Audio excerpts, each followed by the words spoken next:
진아야, 상우 퇴원했다며? 미역국 끓여서 가지고 갈게. 몇 시쯤 가면 좋겠니? 저는 들뜬 마음으로 전화를 걸었어요.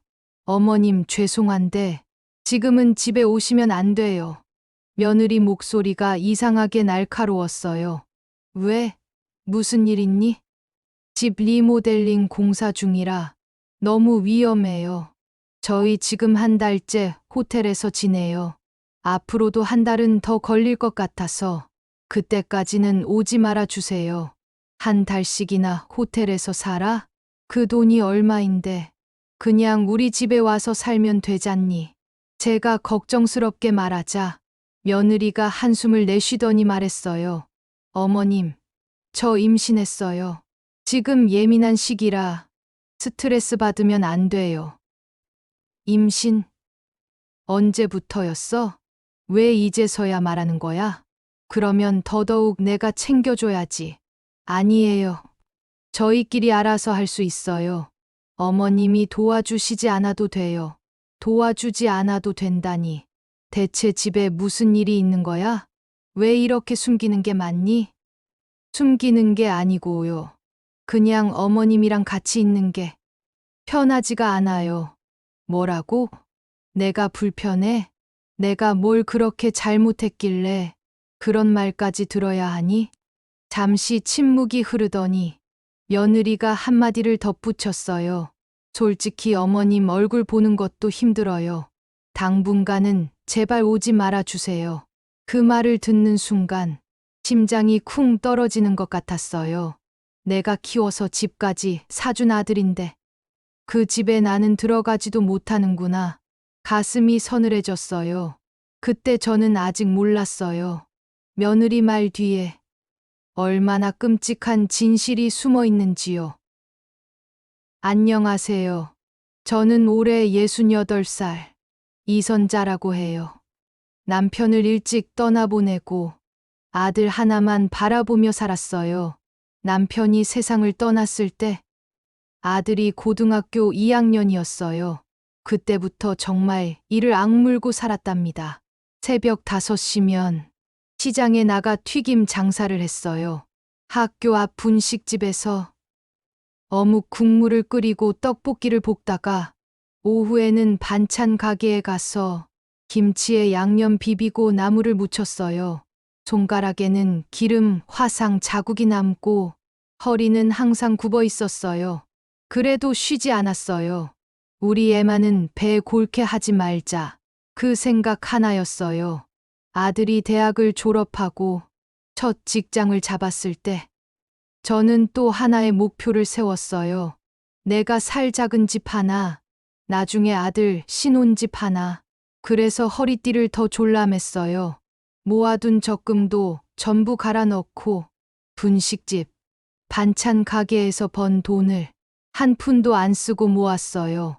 친구들이랑 놀러 가본 적도 없고 옷도 늘 세일할 때만 샀어요. 제 욕심은 하나도 없었어요. 아들 시집 보내고 나면 그때 좀 쉬자 이 마음뿐이었어요. 그렇게 버티고 버텨서 제 이름으로 된 오래된 빌라 하나, 아들 이름으로 된 새 아파트 한 채를 겨우 마련했어요.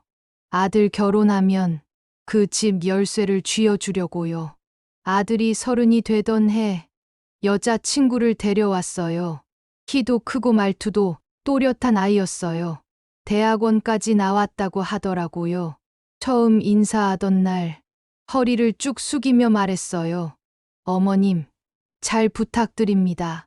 그 모습을 보며 아, 이제 내 고생도 끝이구나. 가슴이 푸근해졌어요. 아들 표정도 환했어요. 둘이 웃는 얼굴을 보니 저도 따라 웃음이 나왔어요. 결혼 날짜를 잡고 보니 신혼집 입주까지 약 5달이 비어 있었어요. 그래서 제가 조심스럽게 말했어요. 다연아, 그때까지 우리 집에서 같이 지낼래? 밥도 같이 먹고 결혼 준비도 같이 하면 좋잖니. 그런데 며느리가 될 아이가 표정을 싹 굳히더니 말했어요. 어머님, 저는 결혼 전에 시어머니하고 같이 사는 거 절대 못하겠어요.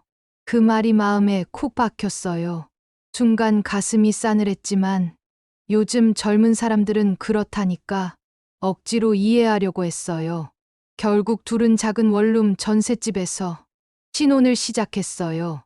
그동안 제가 준비해 둔 새 아파트는 혼수처럼 남겨두었어요. 입주 날짜가 다가오자 저는 그 집을 정말 공들여 꾸몄어요. 이건 우리 애 부부가 평생 추억을 쌓을 집이야. 32평 아파트에 가전, 가구 전부 새 걸로 들였어요. 냉장고, 세탁기, TV, 침대까지. 제가 모은 돈의 절반이 넘게 들어갔어요. 그래도 아들이 행복하면 하나도 아깝지 않았어요. 열쇠를 건네주던 날, 아들이 눈가를 붉히며 말했어요. 엄마, 나 나중에 꼭 보답할게. 정말 고마워. 그 눈물을 보면서 저도 같은 자리에 서서 울었어요. 그날만큼은 정말 행복했어요. 그런데 이상했어요. 입주하고 한 달이 지나도록 며느리가 저를 한 번도 집에 부르지 않았어요. 어머님, 아직 정리가 덜 됐어요. 집이 너무 지저분해요. 2달이 지나도 똑같은 말이었어요. 요즘 일이 너무 바빠서요. 좀만 더 정리되면 모실게요. 처음엔 그러려니 했어요. 그런데 계절이 바뀌도록 초대 한 번이 없었어요. 전화로라도 어머님, 한번 오세요. 이 말이 나올 법도 한데 늘 말을 돌리기만 했어요. 그러던 어느 날 아들한테 급하게 전화가 왔어요. 엄마, 나 허리가 끊어질 것 같아. 응급실 왔어. 저는 가슴이 덜컥 내려앉았어요. 옷만 걸쳐 입고 병원으로 달려갔어요. 응급실 침대에 아들이 누워 있었어요. 얼굴이 새하얗게 질려 있었고 땀을 흘리며 힘들어하고 있었어요. 너 괜찮아? 다연이는 회사 간다고 했어. 저녁에 온대. 순간 화가 치밀었어요. 남편이 응급실에 실려왔는데 회사에 가는 게 말이 되나 속이 타들어갔어요. 그날 저녁 며느리가 병실로 들어왔어요. 저는 참으려고 했지만 결국 말이 튀어나왔어요. 다연아, 남편이 이렇게 누워있는데 옆에 좀 있어 줘야 하는 거 아니니? 며느리가 퉁명스럽게 답했어요. 어머님, 저도 직장인이에요. 저 하나 빠지면 업무가 마비돼요. 함부로 쉬기 어렵다고요. 말투가 너무 차가웠어요. 마치 제가 이상한 소리를 한 늙은이처럼 느껴졌어요. 가슴이 먹먹했어요.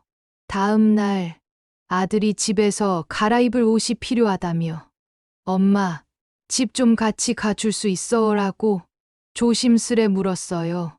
그래, 같이 가자. 집도 한번 봐야지. 그런데 며느리가 한 발 먼저 끼어들었어요. 어머님은 그냥 병원에 계세요. 제가 다녀올게요. 아픈 아들 집에 엄마가 같이 가겠다는데 왜 이렇게 막을까? 그때부터 이상한 느낌이 점점 더 커졌어요. 퇴원하고 난 뒤에도 상황은 똑같았어요. 집 놀러 갈게. 제가 말을 꺼내면 지금 집이 너무 지저분해요. 감기 옮을까 봐요. 리모델링 하느라 먼지가 심해요. 이런 핑계만 계속 나왔어요. 마치 장벽처럼요.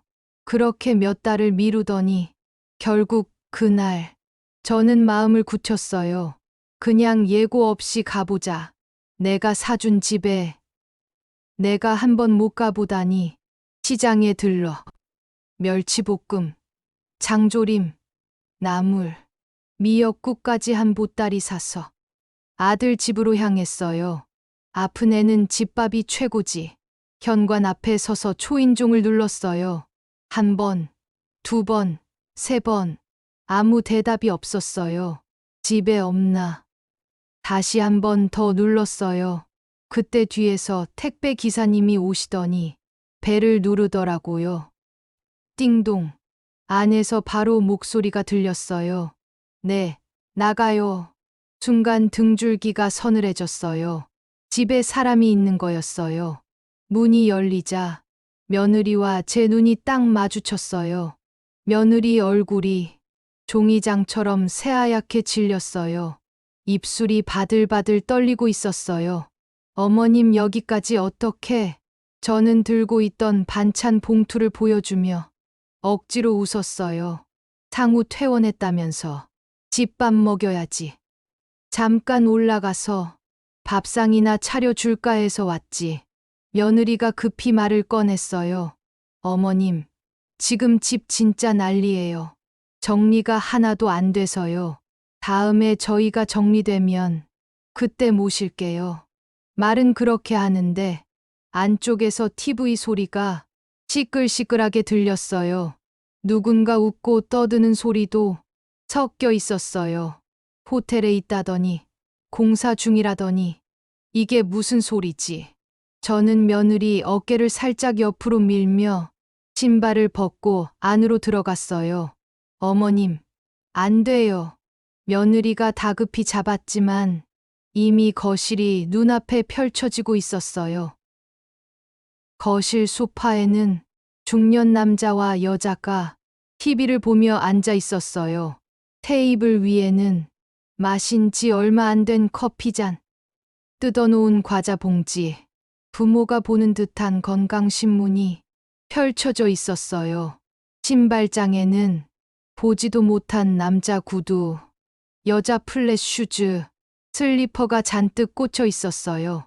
이건 잠깐 놀러 온 사람의 집이 아니었어요. 생활의 흔적이 가득한 주인의 모습이었어요. 저는 어색하게 인사했어요. 안녕하세요. 중년 남자가 벌떡 일어나 억지 웃음을 지으며 말했어요. 아, 안녕하세요. 그 얼굴이 어딘가 낯익었어요. 결혼식장에서 본 사돈 얼굴이었어요. 며느리가 허둥지둥 말했어요.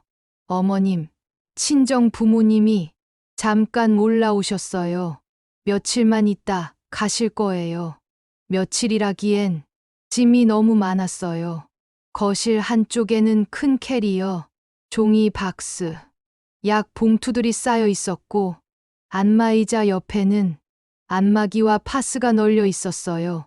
잠깐 온 사람들이 왜 이 정도로 자리를 잡았지? 저는 조용히 안방 문을 열었어요. 며느리가 막으려고 했지만 이미 늦었어요. 침대 위에는 중년 남자의 셔츠와 바지가 아무렇게나 올려져 있었어요. 화장대에는 혈압약, 당뇨약, 관절약이 줄지어 세워져 있었어요. 옷장을 여는 순간 숨이 턱 막혔어요. 제 아들 옷은 구석에 조금, 대부분은 낯선 남녀의 옷이 꽉 차 있었어요. 이건 잠깐 온 손님이 아니라 살림을 옮긴 사람들의 옷장이었어요. 이게 뭐야? 제가 떨리는 목소리로 며느리를 바라보니 며느리가 입술을 깨물며 말했어요. 어머님, 제가 말씀드리려고 했는데 그때 사돈이 나와 팔짱을 끼고 말했어요. 여기가 우리 사위 집이잖아요. 집 좀 같이 쓰면 안 됩니까? 그 말에 머리가 띵했어요. 사위 집은 맞죠. 그런데 그 집을 누가 사줬는지는 아세요? 제 목소리가 떨렸어요. 20년 넘게 기름 냄새 맡고 허리 휘면서 번 돈으로 제가 마련한 집이에요. 제가 아들 주려고 사준 집이라고요. 사돈은 전혀 미안한 기색이 없었어요. 사위 이름으로 돼 있으면 사위 집이지 뭡니까? 가족끼리 같이 좀 살 수도 있는 거죠. 그 말에 손이 부들부들 떨렸어요. 그날 밤 집에 돌아와서도 눈을 감을 수가 없었어요. 어떻게 해야 하지? 그냥 참고 넘어가야 하나? 그러다 내 아들 인생이 망가지면 어쩌지? 다음 날 저는 주민센터에 갔어요. 혹시 이 주소로 누가 전입 신고를 했는지 알 수 있을까요? 직원이 컴퓨터를 보더니 말했어요. 여기 3분 더 계시네요. 모르는 이름 3개가 화면에 떠 있었어요. 며느리 부모, 외삼촌 이름이었어요. 이분들, 이 집 주인이 동의하셨나요? 제가 조심스럽게 묻자 직원이 고개를 갸웃했어요. 보통은 동의해야 하는 건데요. 저는 떨리는 손으로 사정을 이야기했어요. 집은 아들 명의지만 실제 집주인은 자기고 본인 동의 없이 사돈 식구들이 들어와 전입신고까지 하고 사는 상황이라고요. 복지 담당자와 연결되더니 한참을 듣고 나서 말했어요. 실제 거주 상황과 다르게 신고해서 각종 수당을 받고 있다면 부정수급에 해당할 수 있어요. 자세한 조사가 필요해 보입니다. 그 말을 듣는 순간 이건 더 두면 안 되겠구나. 마음이 단단해졌어요. 집에 돌아와 아들과 마주 앉았어요. 민수야, 솔직히 말해봐. 지금 집에서 무슨 일이 벌어지고 있는 거야? 아들이 한숨을 깊게 쉬었어요. 엄마, 사실 나도 미치겠어. 퇴근해서 집에 가면 내가 손님이야. 거실 TV는 장인이 늘 틀어놓고 계시고 부엌은 장모님이 장악하고 있고 나는 방 하나에만 있어야 해. 저녁 먹을 때도 민수야, 밥 다 먹었으면 방에 들어가. 이런 소리까지 들어 듣는 제 가슴이 쿡쿡 쑤시는 것 같았어요. 그럼 왜 이제야 말했니? 엄마 걱정할까봐. 그리고 다연이가 조금만 참아. 곧 나가실 거야. 그 말만 계속했거든.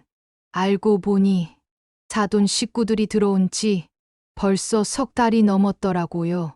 처음에는 2주만이라더니 한 달, 두 달, 석 달 아예 눌러앉아 버린 거였어요. 더 기가 막힌 건 생활비였어요. 관리비, 전기세, 가스비, 식비까지 전부 아들 월급에서 나가고 있었어요.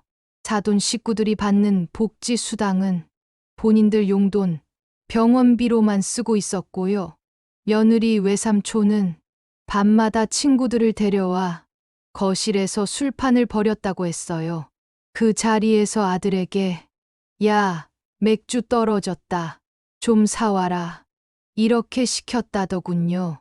그 이야기를 듣는 동안 손이 떨려서 물컵을 제대로 잡을 수가 없었어요. 저는 법률 상담소를 찾아갔어요. 상담 변호사는 제 이야기를 끝까지 듣더니 말했어요. 집주인 동의 없이 주소를 옮기고 거주하는 건 주거 침입에 해당될 수 있습니다. 그 주소로 각종 복지 혜택까지 받고 있다면 부정수급 문제도 생길 수 있고요. 지금처럼 증거가 쌓여 있는 상태라면 법적으로 대응이 충분히 가능합니다. 그 말을 듣고 마음 한편이 서늘해지면서도 한편으로는 이제라도 바로잡을 수 있겠다 싶었어요. 집에 돌아와 아들과 다시 마주 앉았어요. 민수야, 더 이상 이렇게 놔두면 너만 병난다. 이제는 정리하자. 아들도 고개를 끄덕였어요. 엄마, 나도 이제 한계야. 우리 집인데 왜 맨날 눈치를 봐야 하는지 모르겠어. 우리는 정리하기로 했어요. 조용히, 그러나 단호하게. 먼저 복지센터에 부정수급 의심 신고를 넣었어요. 실제 집 구조와 누가 사는지, 누가 집주인인지 모든 상황을 정리해서 제출했어요. 며칠 뒤 담당 공무원이 집에 방문했어요. 현장 확인 결과 사돈 세 식구가 실제로 그 집에 상주하는 게 확인됐어요. 곧바로 각종 급여 지급이 중단됐고 그동안 받은 의료주거생계 급여를 반환하라는 통보가 내려갔어요. 금액은 400만 원이 넘었고 부정수급에 따른 벌금까지 추가됐어요. 그제야 사돈 쪽이 난리가 났어요. 사돈이 저한테 전화를 걸어 버럭 소리를 질렀어요. 아니, 사돈이 어떻게 이럴 수가 있어요. 우리 보고 길바닥에 나가서 죽으라는 거예요? 저는 담담하게 말했어요. 제가 한 건 사실 그대로 이야기한 것뿐이에요. 처음부터 정직하게 하셨으면 이런 일 없었을 거예요. 그 뒤로는 주거 침입건으로 법적 절차를 밟았어요. 전입신고 내역, 녹음 파일, 사진, 모든 증거를 모아서 변호사와 함께 고발장을 접수했어요. 사돈 식구들은 마지막에 저를 찾아와 무릎을 꿇었어요. 어머님, 우리가 잘못했어요. 한 번만, 딱 한 번만 눈 감아 주세요. 그 모습을 보니 사람이니까 마음이 흔들리긴 했어요. 그래도 선은 이미 너무 멀리 넘어가 있었어요. 처음부터 솔직하게 말했으면 나도 도와줄 수 있었을지 몰라요. 하지만 내 아들 집을 몰래 친정 집처럼 만들어 놓고 집주인인 척 행동한 건 너무 심했어요. 재판은 길지 않았어요. 증거가 워낙 분명했거든요. 사돈 식구들은 부정수급액 전액 환수와 벌금, 주거 침입에 대한 유죄 판결을 받았어요. 결국 그 집에서도 나가게 됐어요. 그리고 남은 건 아들과 며느리 사이였어요. 이미 관계는 돌아올 수 없을 만큼 금이 가 있었어요. 아들은 말했어요. 엄마, 이제 더는 못 살겠어. 결혼 생활이 아니라 전쟁터 같아. 이혼 과정에서. 며느리는 신혼집의 절반을 요구했어요. 어차피 남편 이름으로 된 집이잖아요. 혼인 기간 동안 같이 살았으니까 저도 권리가 있어요. 하지만 법원 판단은 달랐어요. 이 집은 어머니가 아들에게 증여한 재산이며 아내가 형성에 기여한 부분이 거의 없다. 결국 며느리는 집에 대한 권리를 인정받지 못하고 빈손으로 친정으로 돌아갔어요. 사돈 식구들은 부정수급 때문에 다른 지역으로 이사를 갔다고 들었고요. 요즘 아들은 제 집 근처 작은 아파트에서 혼자 살아요. 주말마다 제 집에 와서 같이 밥을 먹어요. 밥을 먹다가 아들이 가끔 말해요. 엄마, 이제야 숨 쉬는 것 같아. 그 집에 있을 땐 늘 구석에 숨은 사람 같았어. 그 말을 들을 때마다 그때 단호하게 행동한 게 옳았구나 싶어요. 속은 여전히 쓰리지만요. 이번 일을 겪으면서 제가 깨달은 게 있어요. 아무리 가족이라도 넘으면 안 되는 선이 있다는 것. 좋은 게 좋은 거라며 계속 참고만 있으면 결국 제일 다치는 건 내 자식이라는 것. 저는 처음엔 며느리를 이해하려고 했어요. 요즘 애들 힘들지. 친정 사정도 있겠지. 스스로를 달래며 넘겼어요. 하지만 그 이해와 양보가 결국 내 아들을 집 한가운데 노인 손님으로 만들었어요. 여러분이라면 어떻게 하셨을까요? 아들 신혼집에 며느리 친정 식구들이 몰래 전입 신고까지 하고 살면서 가족이니까 당연하다고 하는 상황, 그냥 참고 넘기셨을까요? 저는 이제야 조금 알겠어요. 사랑이라고 다 용서가 되는 건 아니라는 걸요. 정말 가족이라면 서로의 선을 지켜주는 게 진짜 배려라는 걸요. 지금 제 아들은 다시 새로운 인연을 조심스럽게 만나고 있어요. 이번엔 제발 상식이 통하는 사람을 만나 편안하게 웃으며 살았으면 좋겠어요. 여기까지 제 이야기를 들어주셔서 정말 감사합니다. 여러분 생각도 댓글로 들려주시면 좋겠어요. 여러분 삶에는 저 같은 일 없이 편안함과 건강만 가득하길 바랄게요.